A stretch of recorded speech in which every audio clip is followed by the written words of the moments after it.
मेरी शादी 19 साल की उम्र में एक आर्मी ऑफिसर से हो गई। उनकी उम्र 26 साल थी और वो एक बहुत ही अच्छे परिवार से थे। उनकी पोस्टिंग उस समय हिमाचल में थी। 5 साल बाद मेरे पति ने फौज से वॉलेंट्री रिटायरमेंट ले लिया और अपना सिक्योरिटी का काम शुरू कर दिया।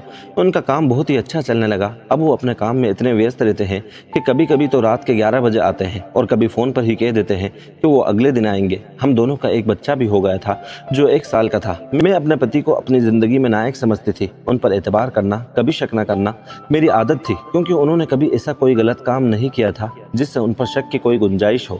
लेकिन धीरे धीरे हम दोनों के बीच की दूरियां बढ़ने लगी। वो मुझसे कटने लगे और हर बात पर मुझे डांटना, गाली गलौज करना जैसे उनकी कोई आदत हो गई थी। अब मेरी जिंदगी का नायक एक खलनायक का रूप ले चुका था। मुझे अब उनसे बात करते हुए भी डर लगता था और घर पर चुपचाप अपना काम करती और अपने बच्चों की देखभाल करने में व्यस्त रहती। कुछ समय पश्चात मुझे अपने एक दोस्त से पता लगा कि मेरे पति वेश्या का भी काम करते हैं। मुझे यकीन नहीं हुआ। फिर उसने मुझसे किसी डिटेक्टिव को हायर करने की सलाह दी जो मुझे उनके बारे में सारी जानकारी और फोटोग्राफ ला कर दे। मैंने मन में सोचा और फैसला किया कि मुझे एक कदम उठाना ही पड़ेगा। अब मैंने एक डिटेक्टिव एजेंसी को आखिर हायर ही कर लिया। 15 से 20 दिन के बाद डिटेक्टिव एजेंसी ने मुझे कुछ फोटोग्राफ लाकर दिखाए और कई औरतों से फोन पर बातें भी सुनाई। मुझे यकीन नहीं हुआ और इस बातों ने मुझे और भी ज्यादा परेशान कर दिया। मैं पागल हो रही थी। अपने घर वालों को बताना ठीक नहीं था। ऐसे में मैंने एक फैसला किया कि मैं अब अपने पति को ठीक करके ही रहूंगी। अपने पति की हरकतों पर नजर रखना भी शुरू कर दी। इस काम के लिए मुझे किसी एक ऐसे इंसान की जरूरत थी जो मेरे करीब हो, जिस पर मैं यकीन कर सकूं, और इसके लिए मेरी माँ से अच्छा इंसान और कोई नहीं हो सकता था। आखिर मैंने अपनी माँ को घर पर बुलाया और उन्हें अपने पति की हरकतों के बारे में बताया। क्योंकि मेरा बेटा छोटा था, एक बार रात को मेरे पति के फोन पर किसी का फोन आया और उन्होंने रात को ही किसी अर्जेंट काम का बहाना बनाकर बाहर जाने को कहा। और जैसे ही वो निकले, मैं भी उनके पीछे पीछे उनका पीछा करते हुए निकल पड़ी। वो एक मकान के अंदर चले गए। घर काफी बड़ा था और उसमें अंदर जाने के लिए एक 10 मीटर का एक लंबा रास्ता बना हुआ था।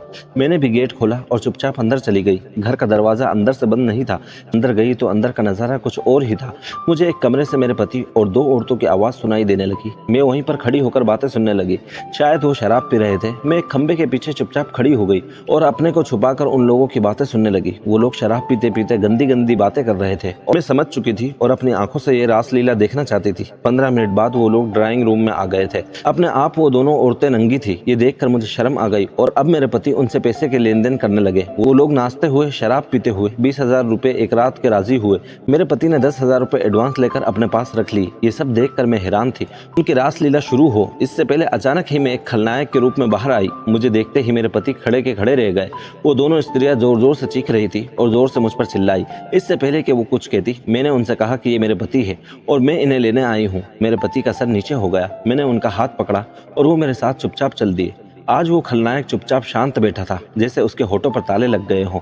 हम दोनों घर पहुंचे। अपने कमरे में लेटे ही थे कि मेरे पति ने मेरे पांव पकड़े और बोला, मुझे माफ कर दो, शायद तुमने मेरी आंख खोल दी। मैं भटक गया था। मैं वादा करता हूँ कि अब कभी तुम्हें शिकायत का मौका नहीं दूंगा। मैंने उनके सर पर हाथ फेरा और कहा, ठीक है, और बोली कि मैं आज भी तुमसे इतना ही प्यार करती हूँ जितना शादी के समय करती थी, और उन्हें गले से लगा लिया। मेरे पति की आंखों में आंसू आ गए। मुझे ऐसा लगा जैसे उस खलनायक के अंदर एक नायक आ गया हो। उस रात हम दोनों का स्त्री पुरुष संगम हुआ और हम दोनों जुड़ गए।